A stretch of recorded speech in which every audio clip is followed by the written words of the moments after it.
பூவை ஜெகன்மூர்த்தி தற்போது செய்தியாளர்களை சந்தித்து வருகிறார். அதன் நேரடி காட்சிகளை பார்க்கலாம். அதிலே உண்மையான குற்றவாளிகள் சரணடையவில்லை.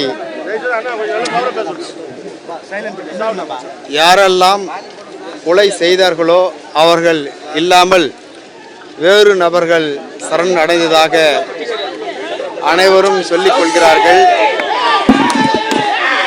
மேலும் இந்த வழக்கை பொறுத்தவரையில் தமிழ்நாடு காவல்துறை விசாரணை நடத்தினால் சரியாக இருக்குமா என்று தெரியவில்லை என்று நம்முடைய சகோதரர்கள் எல்லாம் ஐயப்போடு இருக்கிறார்கள். ஆகவே தமிழ்நாடு அரசு மத்திய புலனாய்வு துறைக்கு உத்தரவிட வேண்டும் என்று நாங்கள் கேட்டுக்கொள்கிறோம். அதே நேரத்திலே ஏன் இந்த படுகொலை நடந்தது, அரசியல் காழ்ப்புணர்ச்சியா அல்லது வேறு என்ன காரணம்? தமிழகத்தை பொறுத்தவரையில் படிக்கின்ற 9ஆம் வகுப்பு படிக்கின்ற மாணவன் முதல் ஒரு கட்சியினுடைய தலைவர் வரையில் பட்டியலின மக்களுக்கு தமிழகத்தில் பாதுகாப்பு இல்லை என்கின்ற ஒரு சூழ்நிலை தான் நடந்து கொண்டிருக்கின்றது. எத்தனையோ கட்சிகள் இருக்கின்றது, கட்சியினுடைய தலைவர்கள் இருக்கிறார்கள். குறிப்பாக பட்டியல் சமூகத்தை சேர்ந்த கட்சியினுடைய தலைவர்களை மட்டும் குறிவைப்பதன் காரணம் என்ன? இதில் யாரெல்லாம் இதில் தொடர்புடையவர்களாக இருக்கிறார்கள் என்கின்ற ஒரு செய்தி இந்த சமூகத்திற்கு தெரியப்படுத்த வேண்டும் என்றுதான் நாங்கள் இந்த சிபிஐனுடைய விசாரணை தேவை என்று கேட்டுக்கொள்கிறோம்.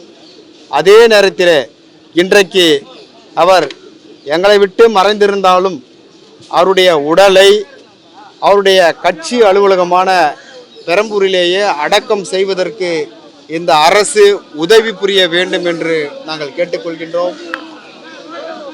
இந்த மறைந்திருக்கின்ற சகோதரர் ஆம்ஸ்ட்ராங் அவருடைய இந்த உடலை பொதுமக்கள் பார்வைக்காக அரசு இடத்தில் வைத்து அவருடைய அடக்கம் கட்சி அலுவலகம் அருகே வைப்பதற்கு அரசு அனுமதிக்க வேண்டும் என்றுதான் எங்களுடைய கோரிக்கையாக இருக்கின்றது. நாங்கள் மீண்டும் மீண்டும் கேட்டுக்கொள்கின்றோம். தொடர்ந்து தமிழகத்திலே கள்ளசாரம் விற்பவர்களுக்கும் கஞ்சா விற்பவர்களுக்கும் பாதுகாப்பு இருக்கின்றது.